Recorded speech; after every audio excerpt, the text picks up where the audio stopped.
Hi, and welcome to a Winner's Corner that will focus on Saturday's race day at Hagmyren Racetrack. We have a nice V75 round with great sport. And Harry, what do you look forward to the most with this race day? A day of really top-class racing. We've got a fabulous program ahead of us, and I'm trying very hard to keep a straight poker face, which is giving you an indication of where I'm going. But I can tell you it's a great race meeting. Very well, then. We start in race 5, which equals the first leg in the V75 round. And already here, Harry, we got a little indication from you on what you are going to talk about in this Class 2 race over full distance, didn't we? Absolutely. 7 Vesterbro Poker Face is a favourite of mine. I'm a very good friend to one of the owners of Vesterbro Poker Face. Spoke to them yesterday. They say that Poker Face is in absolute top condition right now. He's absolutely on the top of what he can produce. He's going to win tomorrow, and I'm really saying he's going to win. So climb in. A very safe win bet there from Harry in the fifth leg on number 7 Vesterbro Poker Face. We turn the page to race 6, which equals the second leg in the V75 round. It's a race for mares, 15 of them over the long distance, 2,640 meters. Circular start, and who has caught your eye here?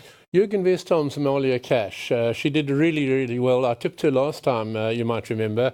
She came third in that particular race. We're watching her now. She's driven there by Oscar J. Andersson, top-class apprentice in Sweden, and does a really, really good performance here. She's got a really, really good chance here of finishing those first 3. I have very difficult to see her not finishing in the first 3. What a good show bet. 2.5, 3 times to 1. We're earning money. Number 10, Amalia Cash must finish in the top 3 for us to cash out. We jump on to race 8, and now we're talking cold-blooded horses over full distance. Circular start, they divide it up over 3 tiers. And number 12, You Are Faxe is the favorite, and you want to use this horse in a Quinella. Absolutely. Ulf Olsson's up. He's a very, very strong horse, this one. Knows where the winning line is. We take a look here at that lovely white face. And as I say, he's my banker for the Quinella, although it's a straight Quinella we have. But I'm very, very safe about him finishing in the first 2. And the second horse then that you pair him up with? Second one is Örjan Kihlström up. He's got a phenomenally good hand with the Northern Breds, does Örjan Kihlström. And I feel with him in the Quinella, we're looking at about 7-8 times the money, and that's a good return. So I'm really hoping that Örjan Kihlström comes in with number 12, You Are Faxe in that Quinella. So 3-12. A nice Quinella suggestion there in race 8, and we move on now to the daily double that we have in races 10 and 11. We have to find the winner in both of these races, and starting in DD1, the gold division, we have a big favorite in number 2, Volstead, and you see no reason going against him, Harry. Yeah, you're absolutely correct. You just cannot fault this horse. He's been up against the best international horses in the world throughout this year. He's, in fact, won 1 or 2 in grand style. He's a very dangerous horse from the front, and I can't see anything stopping him get into the lead into that first turn. And I think it's going to be Volstead from start to finish. If there's anyone that could possibly upset him, it could be Heavy Sound, number 11. We know what a finish he's got, but quite seriously, it's going to be tough. Very tough to crack number 2, Volstead. Banker. DD2 is a long-distance race where number 4, Dom Perignon with Örjan Kihlström bears the weight of being the favorite. But here you believe that the favorite is a vulnerable one and you go instead for Tessio.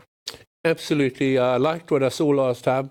I know Robert Bagg thinks a lot about this horse. He's come on a tremendous amount and has a really, really high form at the moment. I don't think there are going to be any champagne corks popping for number 4. So I took a better double because we've got such a big favourite in the first leg, just to give us a chance to at least earn a reasonable bit of money if Tessio wins. Otherwise, look at 6 Flash Hammering as well, a possible winner there too.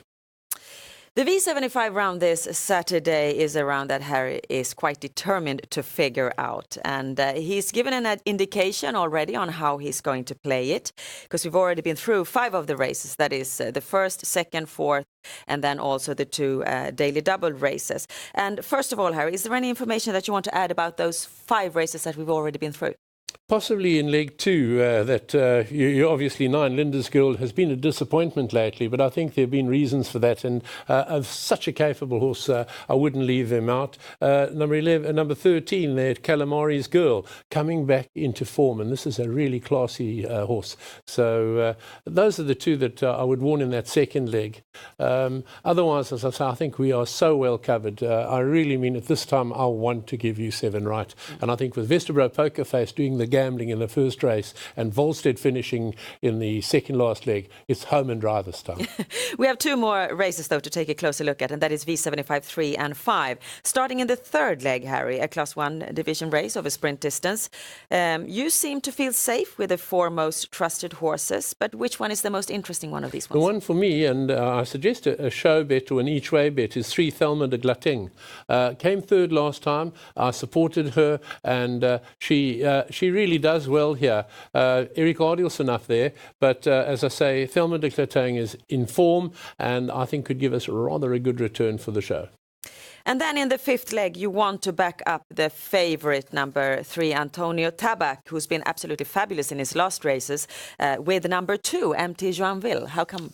MT Joinville is a fabulous horse as well. He comes from the same stable, and that stable is in high form. But MT Joinville, I must say, is very fast out, and I see as a strong candidate to take the lead. But who can stop 3 Antonio Tabak after that performance from draw 11 last time? But as I say, if there's anything that could be that short straight, the finishing straight at Hagmyren is very short. And if MT Joinville gets into the lead and stays there to the straight, he's going to be hard to beat. But we're well covered then with those 2 We're horses. very well covered.